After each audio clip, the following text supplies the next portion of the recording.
Protocol বুঝে, হ্যাঁ protocol protocol হলো অনেকগুলো আছে, পাঁচটা ব্যবহার করা হয়।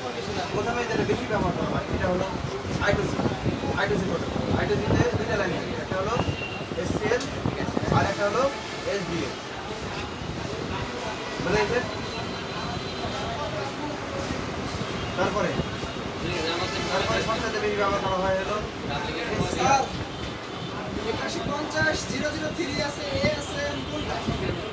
SPI। SPI কয়টা লাইন থাকে? চারটা। একটা হলো Mizo,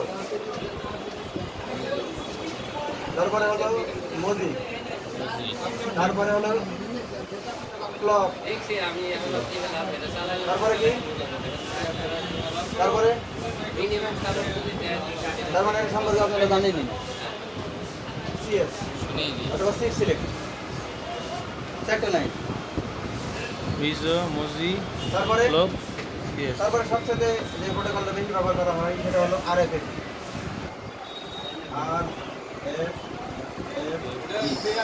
radio frequency front end, অর্থাৎ রেডিও ফ্রিকোয়েন্সি মানে কি যেটা মানে তার ছাড়া যে সিগন্যালটা আসে, অর্থাৎ এটা নেটওয়ার্ক সেকশনে ব্যবহার করা হয়। এটাতে কি থাকে? দুইটা লাইন থাকে, হ্যাঁ আর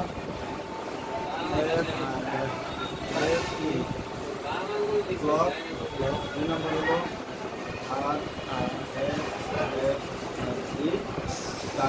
ডাটা আর ক্লক আর ডাটা। সবচেয়ে যে বেশি প্রোটোকল ইউজ করা হয় সেটা হলো মিপি প্রোটোকল। মিপি প্রোটোকল, মিপি প্রোটোকলে 10টা লাইন থাকে। কটা? 10টা লাইন থাকে। 10টা লাইনের মধ্যে এটা কি থাকে? মিপি সিএলপি, মিপি ক্লক আর হলো দুটো জায়গায় বুঝে দিচ্ছি মিপি ডাটা। বুঝে গেছে? এই হলো ব্যাপার, মিপি ক্লক, মিপি ডাটা, এই হলো ব্যাপার। টোটাল কটা থাকে? 8 থেকে 10টা। 8 থেকে 10টা থাকে লাইন। বুঝে গেছে? এটা কটা? এটা 4টা। এটা কটা? 2টা। এটা 4টা। 2টা। এটা কটা? 8টা 10টা। মাথায় রাখি। এটা মিপি প্রোটোকলটা কোন সেকশনে থাকে? ক্যামেরা আর ডিসপ্লে। কোথায়? ক্যামেরা আর ডিসপ্লে। আর এটা কি কোথায়? অনলি নেটওয়ার্ক সেকশনে। Only network. এসপিআই কোথায়? আছে। এটা টাচে বেশি থাকে। আছে। ডিসপ্লেতে থাকতে পারে আর অন্যান্য সেকশনেও থাকতে পারে। I2C সব জায়গায় থাকে।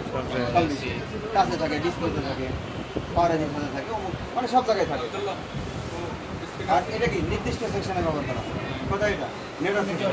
মিপি নির্দিষ্ট। ডিসপ্লে আর টাচ, হ্যাঁ সরি ক্যামেরা। আরেকটা আছে I2C মধ্যে দুইটা লাইন, একটা হলো serial clock, serial data. SPI serial verifier interface, এর মধ্যে 4টা লাইন থাকে। MISO master in slave out, MOSI master out slave in, clock আর হলো সিক্স সিলেক্ট CS লেখা থাকে সংক্ষেপে। RFFI ক্লক মানে radio frequency front, clock radio frequency front data. আরেকটা কি মোবাইল ইন্ডাস্ট্রি আপনার হলো প্রসেসর ইন্টারফেস। মিপি ক্লক আর মিপি ডাটা, এটা 8 থেকে 10টা লাইন থাকে এবং একটা লাইনে যে ভ্যালু থাকবে প্রত্যেকটা লাইনে সেম ভ্যালু থাকবে প্রত্যেকটা প্রোটোকলের জন্য। সাপোজ SCL এতে আছে, SCL এর ধরেন যে 5টা আছে, এই দিয়ে তো 500 থাকবে, 5-10 কম বেশি হতে পারে প্রত্যেকটা ইয়াতেই থাকে প্রোটোকলে। আরেকটা প্রোটোকল আছে, এটা খুবই কম ব্যবহার হয়, এই প্রোটোকল I2S। বুঝেছে? I2S এটা হলো ইন্টার ইন্ডিকেটেড সাউন্ড সিগন্যাল। তো এটাতে 4টে লাইন থাকে। প্রথম WS মানে ওয়ার্ড সিলেক্ট, তারপরে হলো DI, তারপরে হলো DO, তারপরে কি ক্লক, বিট ক্লক, মানে বি ক্লক লেখা থাকতে পারে, ক্লকে লেখা থাকতে পারে। WS মানে কি ওয়ার্ড সিলেক্ট, DI মানে ডাটা ইন, DO মানে ডাটা আউট, ক্লক মানে এই যে ক্লক সিগন্যাল, ফ্রিকোয়েন্সি না দিলে ডাটা ইনফরমেশন আদান প্রদান করতে পারে না কোনো আইসি। এই জন্য প্রত্যেকটা প্রোটোকলে ক্লক মাস্ট বি থাকতে পারে। ক্লক দিবে, তারপরে ডাটা ইনপুট আউটপুট করবে। আর কোন আইসির সাথে কাজ করবে, এই জন্য এখানে ওয়াট সিলেক্ট, ডব্লিউএস সংক্ষেপে লেখা যায় ডব্লিউ। তো ওয়াট মানে কি শব্দ, এস মানে সিলেক্ট, অর্থাৎ এটা বোঝা যাচ্ছে এটা অনলি সাউন্ড সেকশনে ব্যবহার করা হয়, অডিও সেকশনে। যদি অডিও পিএ যদি হলো অ্যানালগ হয় তাহলে এটা থাকবে না, আর যদি ডিজিটাল হয় তাহলে এটা থাকবে না। হয়েছে, ডিজিটাল অডিও আইসির ক্ষেত্রে এই প্রোটোকলটা ইউজ করা হয়। 4টে লাইন থাকে, ডাব্লিউ ডিআই ডিও ক্লক। বোঝা গেছে? এটা আমাদের ইম্পর্টেন্ট ব্যাপার হলো কয়েল আর হলো ডায়োড সেকশন। এটা মনে করেন যে ভোল্টেজ নিলাম, ভোল্টেজ নেওয়ার পর কয়েলের মাধ্যমে ডায়োডে যাবে, ডায়োডের মাধ্যমে কোথায় যাবে, এলইডি অ্যানোড। ক্যাপাসিটর আছে না? ঠিক আছে, ক্যাপাসিটর তো থাকবে এখানে। এই ক্যাপাসিটর কত ভোল্টের? 50 ভোল্টের। আর কথা হলো এখানে যখন আপনারা ভ্যালু সেট করবেন, এখানে এলইডি অ্যানোডে, এলইডি অ্যানোড কোথায় যায়, এলসিডি কানেক্টরে যায়। কিন্তু তো কানেক্টরে হোক আর লাইট আইসির কাছেই হোক, এলইডি অ্যানোড যে লাইনটা, এই লাইনে যখন আপনারা ভ্যালু সেট করবেন, এই ভ্যালু পাবেন কত, 500 থেকে 700-র মধ্যে পাবেন ডায়োড ভ্যালু। বুঝে গেছে? ফরওয়ার্ড বাসে কী পাবেন, ফরওয়ার্ড বাসে ওয়েল পাবেন। তাহলে বুঝবেন 50 ভোল্টের ক্যাপাসিটর ওকে। ফরওয়ার্ড বাসে যদি আপনারা কোনো ভ্যালু পান তাহলে বুঝতে হবে ক্যাপাসিটর খারাপ, সেক্ষেত্রে ক্যাপাসিটর অবশ্যই পরিবর্তন করতে হবে। এবং এটা 50 ভোল্টই হতে হবে, অন্য ক্যাপাসিটর কিন্তু বেশিরভাগ 16 ভোল্টের হয়, বেশিরভাগ ক্যাপাসিটর। 50 ভোল্টের ক্যাপাসিটর শুধু লাইট সেকশনেই পাবে। বুঝে গেছে? আর কথা হলো, আর এখানে কি থাকবে, ভিপিএস থাকবে। এই ভিপিএসটা কয়েলের মাধ্যমে ডায়োডের এই প্রান্তে আসবে এবং ডায়োডের মাধ্যমে এলইডি অ্যানোডে আসবে এখানে আসবে। ভিপিএসে সাপোজ আপনারা 3.7 ভোল্টেজ দিচ্ছেন, মানে ব্যাটারিতে এখন 3.7 ভোল্ট আছে, এটা ব্যাটারি লাগানো অবস্থায় চেক করতে হবে। এটা কার জন্য, আইপিএস ডিসপ্লের জন্য। তো ব্যাটারি লাগানো অবস্থায় যখন আপনারা অ্যানোডে ভোল্টেজ চেক করবেন, এটা চালু করার আগেই পাবেন, এই ভোল্টেজটা ফোন চালু করার আগেই পাবেন। ব্যাটারিতে যে ভোল্টেজ পাবেন এই এলইডি অ্যানোডে ওই ভোল্টেজই পাবে। কখন, ফোন চালু করার পূর্বে। চালু করার পরে যখন এনেবল সিগন্যাল আসবে তখন এখানে 25 থেকে 35 ভোল্ট তৈরি হবে। আগে কত থাকবে, ব্যাটারিতে যা আছে তাই থাকবে, ভ্যালু কিন্তু উল্লেখ করে বলে দিচ্ছি। আচ্ছা, অর্থাৎ এখানে হট টেস্ট করলে ভোল্টেজও পাবেন, চালু করার আগেই পাবেন। হ্যাঁ জি। এখন কথা হলো, এখন এখানে সুইচিং করে যাবে। এই কথাটা কি, সুইচিং, এটা কি মানে ভোল্টেজ সুইচিং। এখন এখানে সুইচিং করে যাবে। এখন কার মাধ্যমে করাবেন, অ্যানালগ আইসির মাধ্যমেও করাতে পারেন, ডিজিটাল কন্ট্রোল আইসির মাধ্যমেও করাতে পারেন। অর্থাৎ অ্যানালগ কন্ট্রোল যে আইসিগুলো আছে এটার সাথে কোনো প্রোটোকল থাকে না, আর যেটার সাথে প্রোটোকল থাকে এটাকে ডিজিটাল কন্ট্রোল আইসি বলা হয়। ওই যে প্রোটোকল কিছুক্ষণ আগে বলছে, এখানে আইসিবি থাকতে পারে, এসপিআই থাকতে পারে। এই আমি কথা হলো, সব 6 পিনের আইসি, আমি অ্যানালগ দিয়ে দিই। এটা হলো নোস্টার পয়েন্ট, নোস্টার পয়েন্টের দিকে থাকি, বাম সাইডে এটা উপরে রাখি, রাখার পরে ক্লক ওয়াইজ নিউমেরিক কাউন্টিং করা হয়, অর্থাৎ নাম্বার দিয়ে বোঝানো হয়। অর্থাৎ এটা হলো 1, এটা 2, এটা 3, এটা 4, এটা হলো 5, আর এটা 6।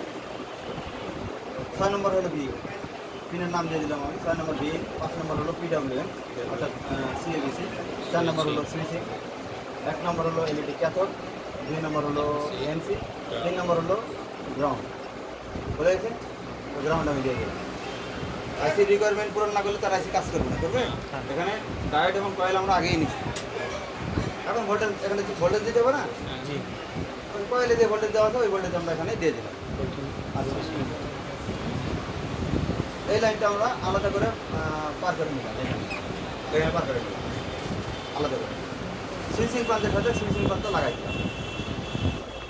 এলইডি ক্যাথোড, এটা হলো এলইডি ক্যাথোড, এবং এখানে সরাসরি যেহেতু কোনো নেগেটিভ থাকে না অ্যানালগ আইসি থেকে, এই জন্য নেগেটিভে থাকে।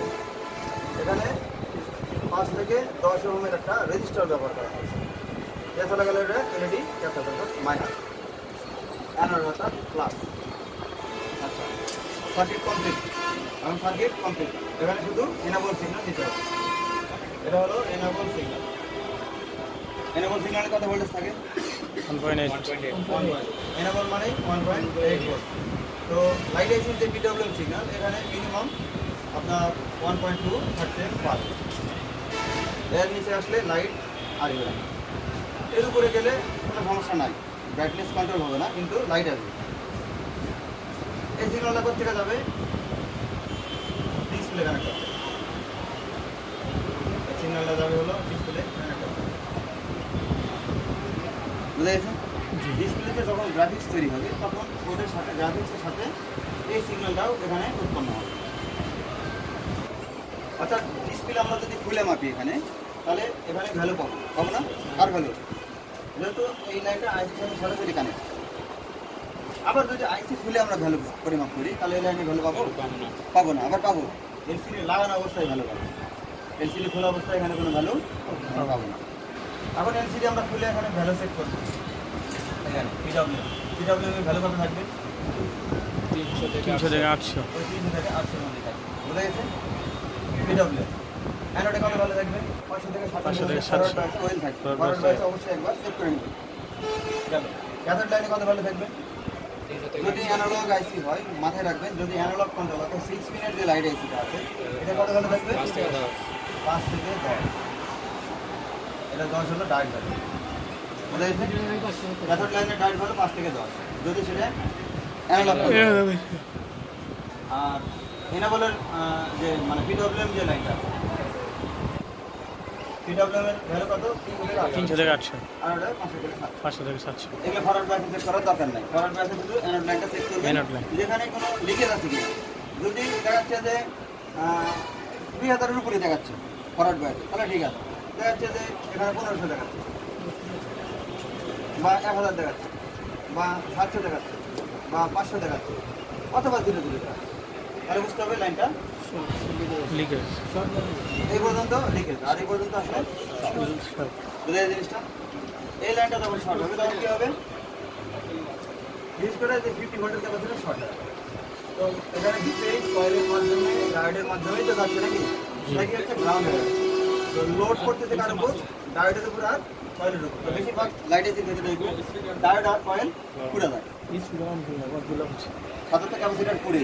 এই ক্যাপাসিটরের কারণে কি হয়? ডায়োড এবং কয়েল উভয় পুড়ে যায়। যেমন হচ্ছে আইফোনের ক্ষেত্রে আমরা দেখলাম ডায়োড পুড়ে গেছে। এই অ্যানোড লাইন শর্টের জন্য ডায়োড পুড়ে গেছে। এখন যদি আমি ডায়োড রিপ্লেস করি কাজ হবে? হবে না। ক্যাপাসিটর আগে রিপ্লেস করতে হবে। বুঝলেন না? গোড়াই গন্ডগোল এটা হলো। ঠিক আছে, এটা পিডব্লিউএম সিগন্যাল ডিসপ্লে থেকে এটা উৎপন্ন হবে এবং লাইট এসি এনাবল হিসেবে কাজ করবে। কিছু কিছু ক্ষেত্রে দুই একটা মডেলে দেখবেন যে এনাবল সিগন্যালটা সিপিইউ থেকে আসে। বুঝেছেন জিনিসটা? তো যখন দেখবেন যে ডিসপ্লেতে গ্রাফিক্স নাই, লাইটও নাই, কাজ করবেন কোথায়? Graphics set. দেখা যাচ্ছে গ্রাফিক্স আছে কিন্তু লাইট নাই, তো সেক্ষেত্রে কাজ করবেন লাইট। বুঝে গেছে? তো ভ্যালু চেক করলে আপনি বুঝতে পারবেন যে কোথায় সমস্যা।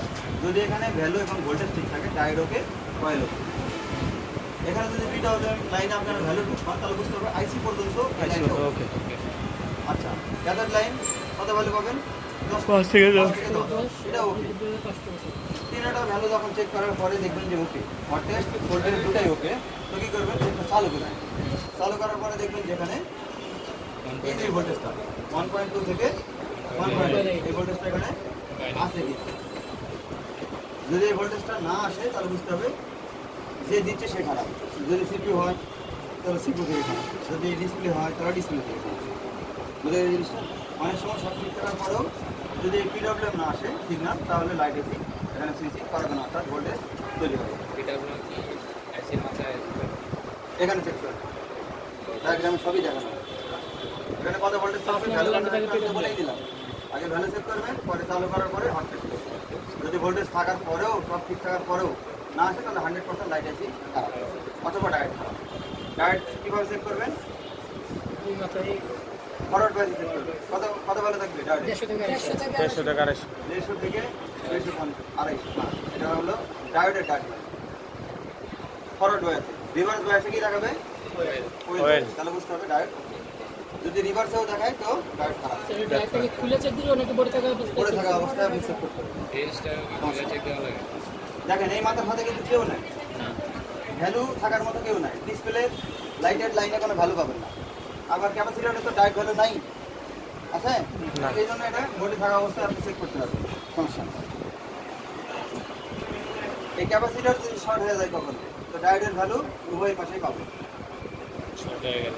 আগে দেখবে যে ফরওয়ার্ড বায়াস এখানে ওয়েল আছে কিনা, এখানে ওয়েল থাকতে হবে অ্যানোড লাইন, তাহলে বুঝতে হবে ক্যাপাসিটর ওকে, এরপরে আপনার রাডে আসবে। বুঝা গেছে? ঠিক আছে।